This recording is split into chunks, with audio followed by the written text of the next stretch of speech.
అంతే మనం వెంటనే రాయంగా రాయాలా, మళ్ళీ ఆ బోర్డు మీద తెలిసి చెప్పాలా, చెప్పకపోతే తన్నులు తింటారు. వెళ్ళి తన్నులు తింటారు చెప్పకపోతే, మళ్ళీ రాయాలా, రాయపోతే తన్నులు తింటారు. మళ్ళీ ఆయన అది కాక హోంవర్క్ కూడా ఇస్తున్నారు ఆయన స్పెషల్గా 1 పేజీ. ఆమె బుక్కులు ఇచ్చి మనకు బుక్కులు అయిపోవాలన్నట్టు వచ్చి ఏమన్నా రాసి అనుకో, బాగా రాయిపోతే ఏంది ఇది ఎంత దింపి డస్ట్బిన్ లో దిగుతుంది. బుక్కులు ఎవరు ఇస్తారంట పద్దాగలు అటు చింపితే ఎవడు తెలుసు. బాగా అయిపోయింది అనుకో, నీటికి రాస్తావు నువ్వు. నీటు రాయడం అంటే ఆ రైటింగ్ కాదంట, లుకీడా హ్యాండ్ రైటింగ్ రాయాలంట. లుకీడా అంటే ఇప్పుడు మనం యూట్యూబ్ లో చూస్తాం కంప్యూటర్ రైటింగ్ రాయాలంట. అదైతే నేను బొగ్గిస్తారా, అందుకే రోజు సించి డస్ట్బిన్ లో దెంగుతుంది.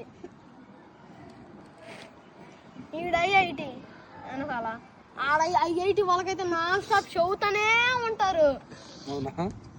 అరే చదువుతానే ఉంటారు కదరా, ఒక్క మొక్క తెలుగు మాట్లాడినా కానీ సంపి దెంగుతారు ఆడ.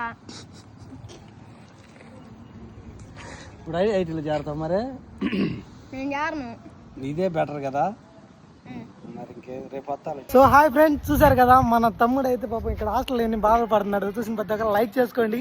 అండ్ మా తమ్ముడు కోసం ఇక్కడ చాలా కష్టపడి చదువుతున్నాడు. మా తమ్ముడు కోసం మాత్రం ప్రతి ఒక్కరు సబ్స్క్రైబ్ చేసుకోండి ఫ్రెండ్స్. ముందు అయితే బాయ్ చెప్పురా. బాయ్, సబ్స్క్రైబ్ చేసుకోండి మన ఛానల్. Bye friends.